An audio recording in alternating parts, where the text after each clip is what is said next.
Hello, my name is Adrian, and I had a hobby that made everyone think that I wasn't manly enough. Sounds weird, right? So, my hobby was playing with dolls and collecting them. Since I was a little kid, I always preferred dolls to traditional toys intended for boys. It was so much more interesting to me to choose dresses for dolls, and I was fascinated by decorating dollhouses and stuff like that. It wasn't a big deal when I was a kid, and my parents and older sister weren't against it. When I started high school, I didn't exactly play with them, but I kept collecting them. You know, some people collect coins or action figures, and I collected dolls. This also affected my sense of style. I preferred more flamboyant choice of clothing and hairstyles. But for the most of my life, I was hiding my passions from everyone except my closest friends. When I started high school, my secret got out in the most awkward way possible. My sister's friends were coming over to her and accidentally caught a glimpse of my room full of dolls. One of them made a photo and later was showing it to people. Stuff like this travels fast, and soon enough, guys from my class found out about it. They started making fun of me because of it. Some were just making relatively innocent jokes, but a certain group of 4 guys started to mock me every day about it. They were saying that I'm girly and joking that I probably wear dresses while nobody is looking. It was bearable at first, but every day it was getting worse because they were actively telling it to everyone. Soon, the entire school knew about my secret hobby. My nickname became Adriana, and they were trying to offend me every time they got a chance. Almost every time I tried to say something, they were parodying me in a girly voice. This continued for a couple of months, and I didn't want to go to school because of it.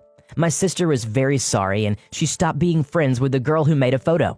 Moreover, she was defending me against anyone who dared to say a bad thing about me.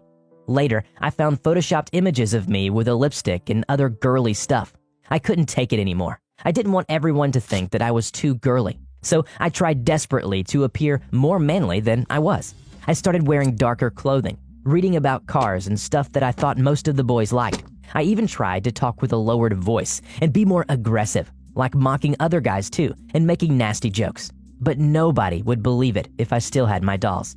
So I did something that I regret to this day. I threw all of my dolls away in a fit of rage. At least I could have given them to some kid or donate them somewhere. But instead, I just threw them out and made photos to prove it. I collected them my whole life, and then all of them gone in one day. Guys continued to mock me, but less and less every day. Soon, everything was kind of all right. Nobody bothered me, and I thought I would feel better that way.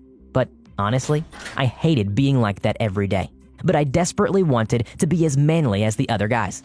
Then, one day, something happened. In a hallway, a bunch of younger boys, like a year younger, were harassing a girl from their class. She was a shy girl with a speech defect. She was asking them to go away, but they would just repeat what she said, parodying her speech.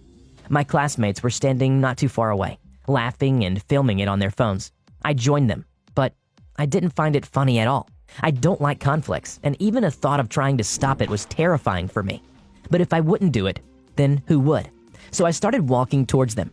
Guys from my class didn't understand what was happening at first. I stood between the girl and younger boys and said, "Stop bothering her."